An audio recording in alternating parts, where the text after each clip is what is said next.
बहुत सारे प्रोजेक्ट देखते हैं कि पहले के टाइम में कोई प्रोजेक्ट चालू किया 10 साल 15 साल 20 साल हो गए। हाईवे के प्रोजेक्ट्स होते थे, डैम के प्रोजेक्ट्स होते थे, वो कंप्लीट ही नहीं होते थे। वो यही रहता था कि डिज़ाइन आ गया, प्लानिंग हुई नहीं, उसको साइड पे इम्प्लीमेंटेशन नहीं हो रहा है, इम्प्लीमेंटेशन हो रहा है तो उस पर क्वालिटी का ध्यान नहीं दिया जा रहा है, बीच में ही टूट रहा है। मेरे को अगर डैम बनाने का एक्सपीरियंस नहीं है तो मेरे को वो काम नहीं मिलेगा। अगर मेरा जो पास्ट एक्सपीरियंस बिल्डिंग लाइन में रहा है या हॉस्पिटलिटी इंडस्ट्री में रहा है तो मेरे को बिल्डिंग्स के प्रोजेक्ट मिलेंगे। अगर किसी कंपनी को हाईवे का है, जैसे इंडिया में मेजर कंपनी है पटेल इंफ्रास्ट्रक्चर है, तो उसका हाईवे में एक्सपीरियंस है तो हाईवे लाइन में उसको ज़्यादा टेंडर मिलते हैं। क्या मेरे को डिफ़िकल्टी आ सकती है, क्या चैलेंजेस आ सकते हैं? जैसे आपने मान लो श्रीनगर या कश्मीर में काम चालू कराना है, वहाँ तो 3 to 4 मंथ स्नोफॉल रहती है, तो वहाँ उसी क्लाइमेटिक कंडीशन में काम होता है, उसी हिसाब से प्रिपरेशन किया जाता है। तो ये मैटर करता है इस चीज़ में। और रियल एस्टेट्स के अंदर भी इसी तरीके से वर्क करता है, जो कि रियल एस्टेट में भी सेम प्रोसीजर फॉलो किया जाता है इसमें भी। नमस्कार दोस्तों, आप सबका फिर से स्वागत है द पोकार्ट शो के एक नए एपिसोड में। आपने हमारे गेस्ट राजीव जी से तो मुलाकात कर ही ली थी, क्या हुआ अभी तक नहीं देखा वीडियो? तो इस आई बटन पे क्लिक करके उनका पार्ट 1 जरूर चेकआउट करें। हमने आर्किटेक्चर, गवर्नमेंट कॉन्ट्रैक्ट और टेंडर से लेकर बहुत सारी टॉपिक्स पे बात करी है। उसी पॉडकास्ट को हम कंटिन्यू रखेंगे। उससे पहले please like, share and subscribe to the channel. Also हमारे पॉडकास्ट अब से स्पॉटिफाई पे भी अवेलेबल है, तो please do check it out. चलिए पॉडकास्ट की तरफ बढ़ते हैं। Thank you.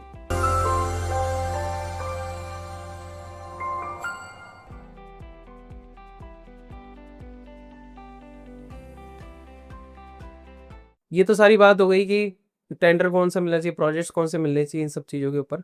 पर कितना उस काम के अंदर इंपॉर्टेंस रहती है टीम और डिज़ाइन की, कोऑर्डिनेशन की, कि उस काम को पूरा एग्जीक्यूट कर ले और कंप्लीट कर सके, आपके अकॉर्डिंग? मेरे हिसाब से 100% उस पे कंसंट्रेशन होना चाहिए, उसमें प्लानिंग में, मॉनिटरिंग में और एग्जीक्यूशन में। क्योंकि अपन किसी भी चीज़ में कोई लूप होल छोड़ देंगे तो हमारा प्रोजेक्ट टाइमली कंप्लीट नहीं होगा, कहीं ना कहीं कोई मिस्टेक रह जाएगी। एक छोटा सा एग्जांपल आपको देता हूँ। मेरे पास एक रिसोर्ट का प्रोजेक्ट था, उसमें शटरिंग वर्क हो रहा था। उसमें जो आगे जो बालकोनी के जो एलिवेशन होते हैं, उसकी डिज़ाइन में साइड पे कोई मिस्टेक हो गया, उसको ड्राइंग रीडिंग करने में या फिर वापस रीचेक करने में दिक्कत हो गया। जी। तो वो एक फ्लोर पूरा तैयार हो गया। अब जब बाद में कास्टिंग होने के बाद चेक की गई उसकी बालकोनी की विड्थ वगैरह, साइज वगैरह, तो पता लगा उसमें 3 फीट कम है। तो उसमें पूरे स्लैब को तोड़ना पड़ा, कम से कम 35 से 40 लाख का नुकसान हुआ, क्योंकि आर्किटेक्ट को उसी हिसाब से डिज़ाइन चाहिए, क्योंकि ये एक लाइफ टाइम का काम है। तो अगर प्रॉपर कोऑर्डिनेशन नहीं होगा तो साइड पे अपन को नुकसान भी हो सकता है, प्रोजेक्ट डिले भी हो सकता है और पैसे का भी लॉस हो सकता है। जी। इसके अंदर बेसिकली कोऑर्डिनेशन केवल डिज़ाइन से संबंधित, क्योंकि देखिए, आप कह रहे हैं कि आपको वहाँ विज़िट रहना होता है, तो आप आपकी टीम के साथ जब भी काम चल रहा हो उसके पहले एक बार कन्फर्मेशन तो रहता होगा ना, अप्रूवल्स तो रहते होंगे ना कि हाँ, कोई प्रॉपर सही। मॉनिटरिंग होता है, जैसे जी। कि सबसे पहले प्रोजेक्ट का सर्वे हो गया, उसकी डिज़ाइन बन गई, एलिवेशन वगैरह प्रिपेयर हो गया, फिर स्ट्रक्चर की ड्राइंग आ गई, उसके अनुरूप हम साइट पे उसको डे बाय डे मॉर्निंग में अपन पूरी प्लानिंग करते हैं कि भाई क्या आज काम होगा, कौन सी टीम कहाँ लगेगी, और शाम को फिर प्रोग्रेस रिपोर्ट ली जाती है कि आज ये एक्टिविटी हुई, इस ब्लॉक में ये एक्टिविटी हुई, आज स्लैब कास्ट होगी या आज ब्रिक मैसनरी वर्क होगा या आज फुटिंग कास्ट होगी। जी। ये सब चीज़ों की day by day routine meeting करके उसको काम को आगे बढ़ाया जाता है, ताकि कोई भी चीज़ में अपने मिस्टेक नहीं हो। पर इसके अंदर फिर गलतियाँ भी कम होनी चाहिए फिर तो इसके अकॉर्डिंग तो। उस हिसाब से अब टीम वर्क हो रहा है प्रॉपरली और रोज़ मॉनिटरिंग हो रही है तो फिर गलती होने के चांस कम रहते हैं। उसके अलावा भी आजकल ऐसे सॉफ्टवेयर आते हैं, प्राइमावेरा या ऑफिस, ऐसे इस तरह के कंस्ट्रक्शन साइट को मैनेज करने के, मटेरियल वगैरह को, तो उनको भी हम एक टेक्नोलॉजी के साथ भी हम जुड़ के काम कर रहे हैं। बहुत सारी आजकल एडवांस चीज़ें आ गई, जैसे साइट पे लेवल चेक करने के लिए जीआईएस मशीन आ गई। पहले नॉर्मल थेडोलाइट या ऑटो लेवल होते थे, उससे प्रॉपर चेक नहीं होते थे। अब इतनी एडवांस टेक्नोलॉजी आ गई है, हमें किसी पूरे प्लॉट के अंदर कोई एरिया का लेवल चाहिए तो हम तुरंत उसमें फाइंड आउट कर सकते हैं। तो आज टेक्नोलॉजी का भी हमको बहुत ज़्यादा सपोर्ट मिला है और प्रॉपर टीम का कोऑर्डिनेशन बना के अपन प्रोजेक्ट को कंप्लीट कराते हैं ताकि कोई कहीं मिस्टेक ना हो। जी। इस सब चीज़ों के अंदर अभी मेरे एक माइंड में एक सवाल आया है कि जब अपन गवर्नमेंट के टेंडर्स लेते हैं, तो उसको भरने का जो प्रोसेस होता है, वो क्या रहता है? गवर्नमेंट कोई भी जो बॉडीज़ रहती है, जैसे नगर पालिका, नगर निगम हो गया, नगर परिषद हो गया, या कोई डिस्ट्रिक्ट का या स्टेट के कोई टेंडर होते हैं, तो सबसे पहले गवर्नमेंट उसके टेंडर अखबार में या फिर उनकी जो वेबसाइट होती है ई टेंडर के नाम से, अभी तो पूरे इंडिया में एक ही हो गई ई प्रोक्योरमेंट करके, तो वहाँ पे सारी टेंडर की वो लिस्टिंग करते हैं। उसमें अपनी टर्म्स एंड कंडीशन डाल देते हैं, प्रोजेक्ट की क्या कॉस्ट रहेगी और जो कॉन्ट्रैक्टर उसको करेगा उसकी क्या एलिजिबिलिटी होनी चाहिए, और टाइम पीरियड, और उसमें सिक्योरिटी डिपॉजिट कितना रहेगा, और पेमेंट आपको कैसे-कैसे मिलेगा। सिक्योरिटी डिपॉजिट मतलब कि अगर आपको भी कुछ अगर हमें कोई गवर्नमेंट का प्रोजेक्ट लेना है, तो हमको उसमें बैंक गारंटी वगैरह शो करनी पड़ती है कि हमारी फर्म की कैपेसिटी कितनी है। ओके, जैसे कि कोई प्रोजेक्ट है 100 करोड़ का, तो उसका 2.5% सिक्योरिटी डिपॉजिट होता है। ताकि कभी भी क्या होता है, कोई गवर्नमेंट ने कोई टेंडर अलॉट किया और ठेकेदार ने कोई लापरवाही कर दी, उसको डिफेक्ट लायबिलिटी पीरियड कहते हैं। कहीं 6 मंथ होती है, कहीं 1 ईयर होती है, कहीं 2 ईयर होती है। तो अगर उसमें कोई गलती हो गई है, तो वो जो सिक्योरिटी डिपॉजिट में पैसा है उससे डिडक्ट कर ले, और गवर्नमेंट को खुद वहन नहीं करना पड़े, और कॉन्ट्रैक्टर जो है अपनी मनमानी नहीं करे, गवर्नमेंट के ऊपर हावी ना होए। जी। इन सब चीज़ों में जब टेंडर पास हो जाता है किसी भी कॉन्ट्रैक्टर कंपनी का या बिल्डर्स का, तो ट्रांसपेरेंसी और क्वालिटी को कैसे मेंटेन किया जाता है? आजकल सर जो भी गवर्नमेंट के प्रोजेक्ट हैं, गवर्नमेंट के अधिकारी और सीनियर इंजीनियर तो होते ही हैं, उसके अलावा उन्होंने एक थर्ड पार्टी कंसल्टेंसी हायर कर दी हर साइट पे इंडिविजुअली, जहाँ उनकी प्रॉपर लैब रहती है, उनके इंजीनियर रहते हैं। जैसे कि मेरे को टेंडर मिल गया मेरी कंपनी को, तो मेरे ऊपर एक उनके गवर्नमेंट की जो कंसल्टेंसी फर्म है वो रहेगी साइट पे, तो वो पूरी रिपोर्ट बनाएगी डेली, डे टू डे उसकी जीआई टैगिंग होगी, जो भी लोकेशन के हिसाब से क्या काम हो रहा है, और उसके बाद उसकी वो रिपोर्ट वहाँ ऊपर है, पीडब्ल्यूडी ऑफिस हो गया या गवर्नमेंट ऑफिस हो गया, वहाँ सबमिट करते हैं। और फिर जो डिपार्टमेंट रहता है, तो एक चैनल पूरा प्रॉपर तरीके से काम करता है, तो एक ट्रांसपेरेंसी भी बनी रहती है, उसमें कोई गड़बड़ी भी नहीं हो सकती। आज टेक्नोलॉजी का यूज़ करके काम को प्रॉपर तरीके से किया जा रहा है। पहले ऐसा होता था, आप देखते थे कि बिल सैंक्शन हो गए, रोड है ही नहीं, 4-4 बार एक ही वो रोड बन गई, और उसके बिल भी पास हो गए, पैसे भी सैंक्शन हो गए, और रोड वहाँ है ही नहीं गाँव में। अभी लेटेस्ट जेजेएम का जल जीवन मिशन का घोटाला हुआ था पिछली सरकार में, जी, कम से कम 15 से 20 हज़ार करोड़ का। उनमें 15 से क्या 20 किया हज़ार करोड़ का? उनमें क्या किया गया, गवर्नमेंट ने बोला था एमएस के पाइप डालना है आपको वाटर सप्लाई के लिए, तो उन्होंने मध्य प्रदेश से वो जो पीवीसी पाइप होते हैं, वो जो मतलब कबाड़ में होते हैं, वो वहाँ से औने-पौने दामों में खरीद के यहाँ पे राजस्थान में लाके एमएस के पाइप की जगह पीवीसी पाइप डाल दिए। वो भी मतलब सेकंड हैंड।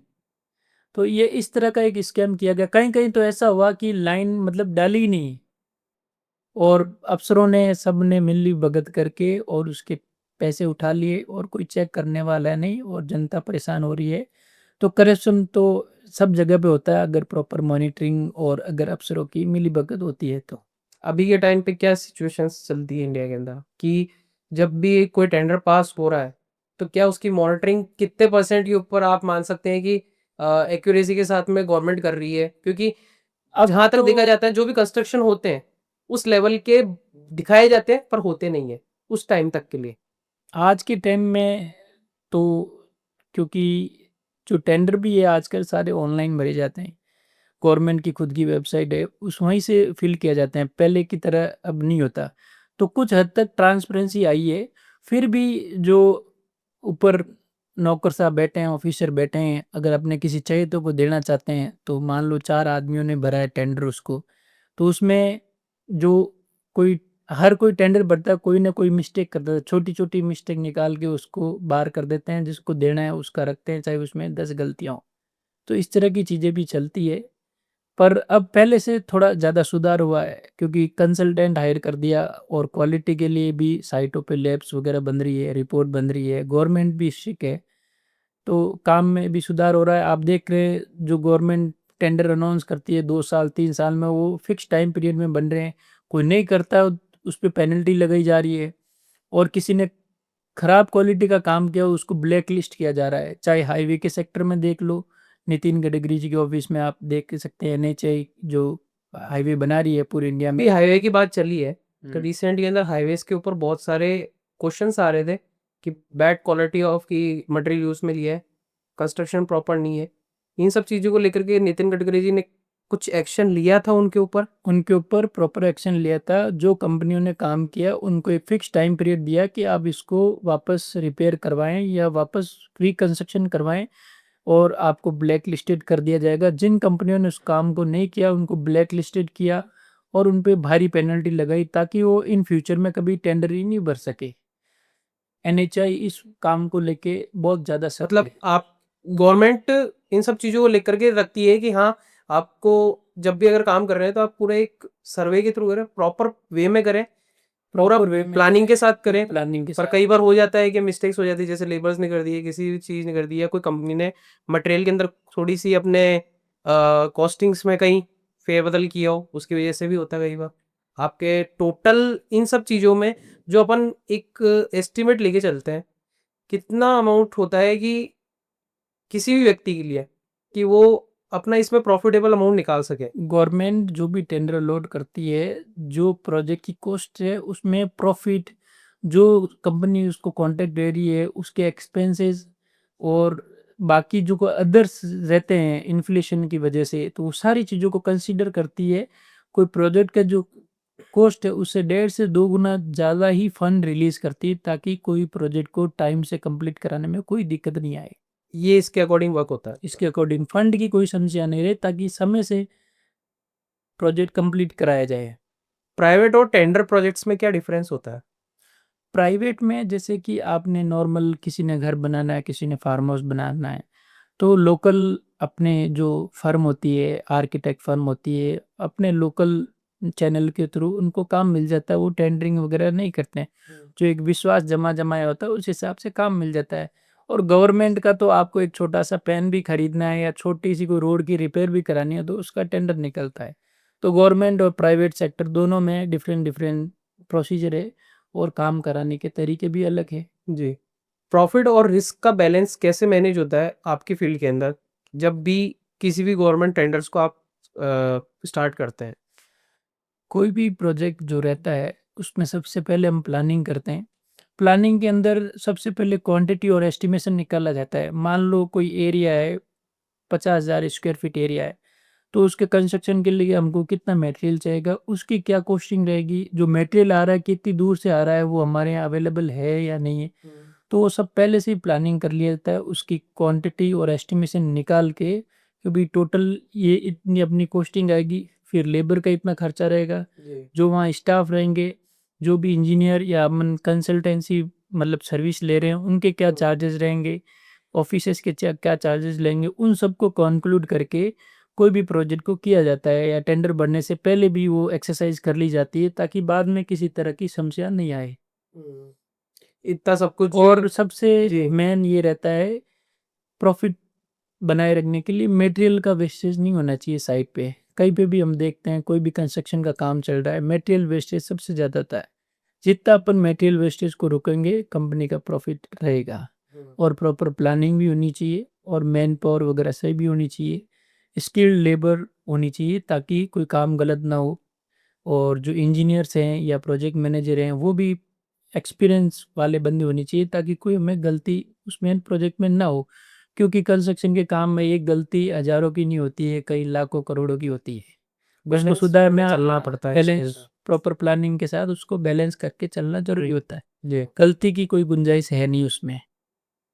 So nice. ये तो मतलब कहने की बात है कि इन सब चीज़ों को ध्यान रखेंगे जब ये कुछ अच्छी सी डिज़ाइन तभी प्रॉफिटेबल होगा, नहीं तो Profitable प्रोजेक्ट लॉस में जाएगा। ये डेफिनेटली नहीं तो ये होनी है। प्रोजेक्ट बिगड़ जाएगा। भी होते हैं जी। अगर मे बी मटेरियल वेस्टेज ज़्यादा हो गया या प्रॉपर प्लानिंग नहीं हुई या अकॉर्डिंग टू ड्राइंग काम नहीं हुआ तो फिर प्रोजेक्ट डिले हो जाते हैं, लेट हो जाते हैं। फिर गवर्नमेंट का प्रोजेक्ट होता है तो गवर्नमेंट रीटेंडर करती है या फिर उसकी रेट इंक्रीज करती है। तो ये सारी चीज़ें देखी कहीं ना कहीं जो जनता का पैसा वो भी बर्बाद ही हो रहा है एक तरीके से। होता ही है। आप देखते हो कहीं कंस्ट्रक्शन चलते चलते कोई चीज़ गिर जाती है, बनते बनते ही, चाहे कहीं देखा मेट्रो के पुल बन रहे हैं या ब्रिज बन रहे हैं या रोड चलते इनका चलते कहीं ना कहीं उन कंपनीज को मेंटेनेंस भी कंटिन्यू रखना होता होगा। वो फिर कॉन्ट्रैक्टर के पार्ट में ही आता है। अगर बनाते बनाते कुछ भी हो गया वो गवर्नमेंट की लाइबिलिटी नहीं रहती, वो कॉन्ट्रैक्टर के अंदर ही रहता अंडर ही रहता है। एक जी। मैंने आपको पहले ही डिस्कस किया हम्म। था कि डिफेक्ट लाइबिलिटी पीरियड होता है। हम्म। उस टाइम पीरियड के अंदर वो प्रोजेक्ट में अगर कुछ भी दिक्कत आती है उसके लिए कंपनी जिम्मेदार है, कॉन्ट्रैक्टर क्या सब की टाइम पीरियड रहता है ये सबके लिए? सब के लिए अलग अलग रहता है। कोई 6 मंथ है, कोई 9th है, 12th है, कोई 5 years का रहता है, अलग अलग। जैसे वाटर इरिगेशन के एक एग्जांपल ले लेते हैं, हाईवे कंस्ट्रक्शन सबसे बड़ा अभी मानते हैं इंडिया के अंदर सबसे बड़ा डेवलपमेंट हुआ था अभी, इसका कितना रहा होगा? हाईवे के जो अभी प्रोजेक्ट हैं वो बीओटी मॉडल पे बनाए जा रहे हैं। बीओटी का मतलब होगा build operation and transfer.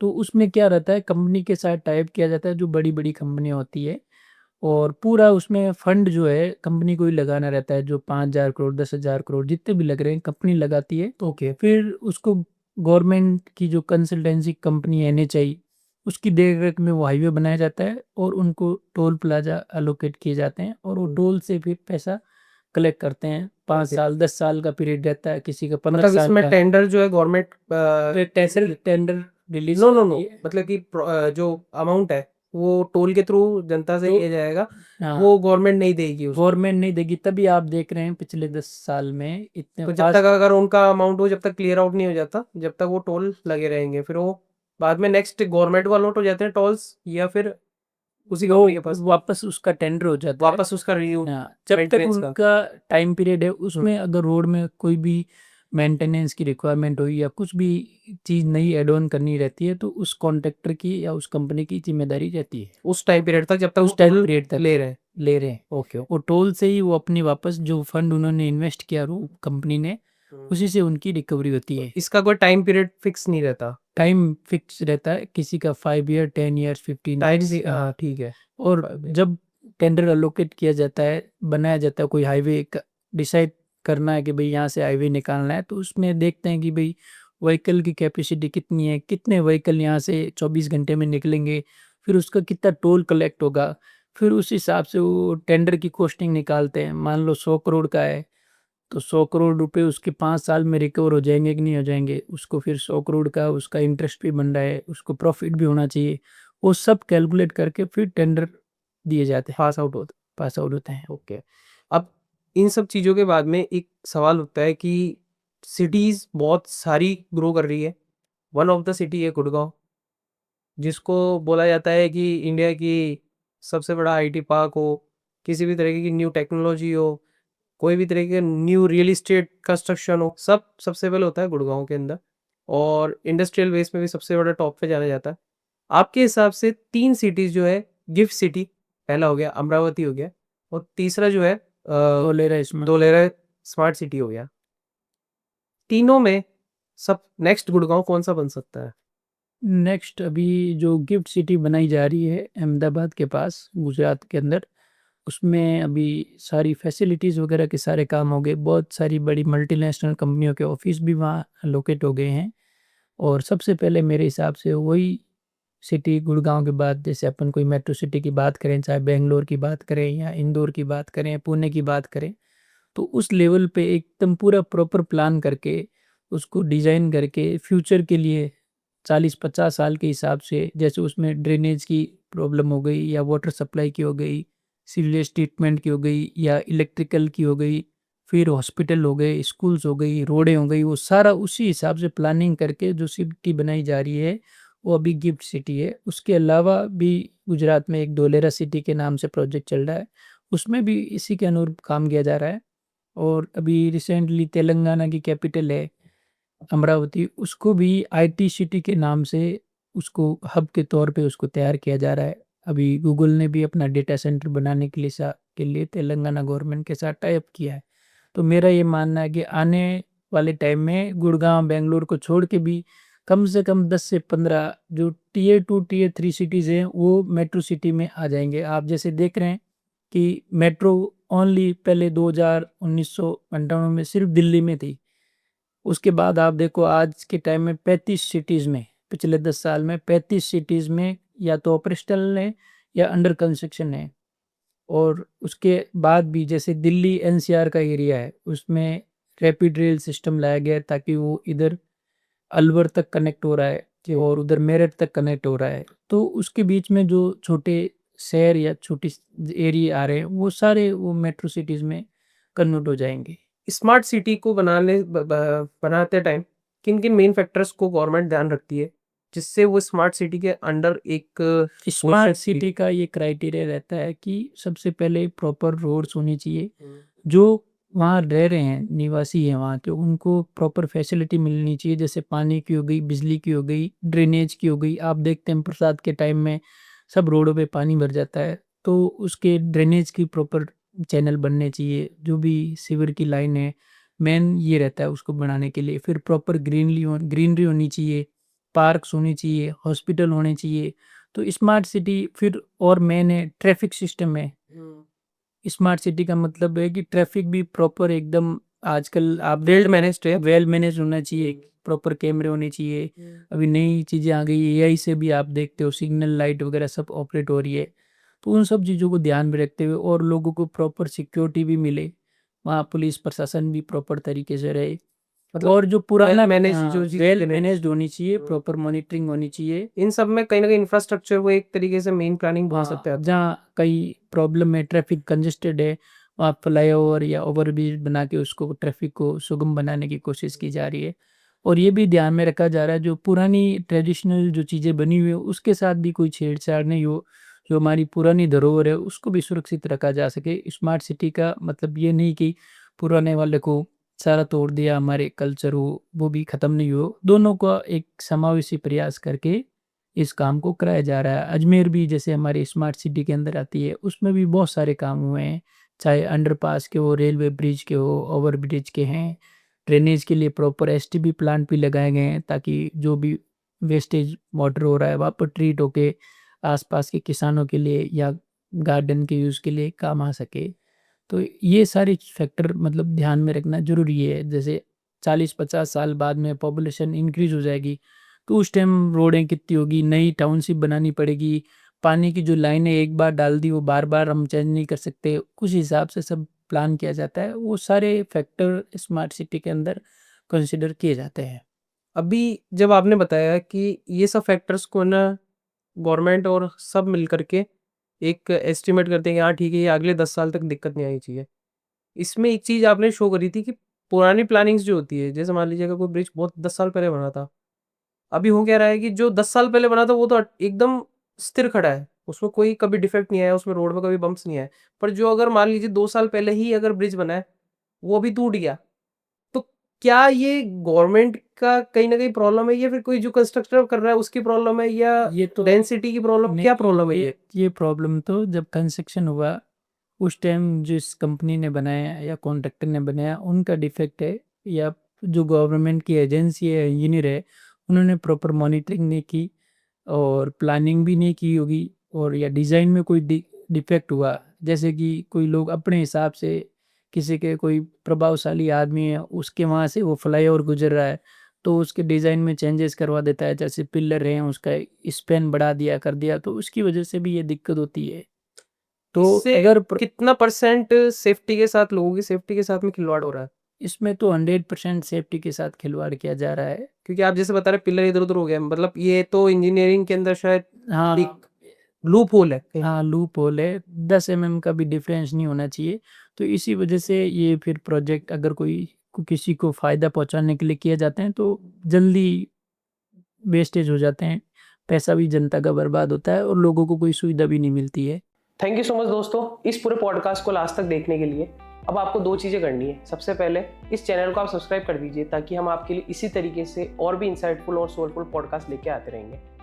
Second, किसी भी एक फ्रेंड या अपने रिलेटिव के साथ में इस पॉडकास्ट को शेयर करिए ताकि उनकी लाइफ में भी एक छोटा सा चेंज वो इस पॉडकास्ट के थ्रू लेके आ सके। मिलते हैं आपको नेक्स्ट पॉडकास्ट के अंदर, तब तक के लिए stay tune with us. Thank you, शफा खैर।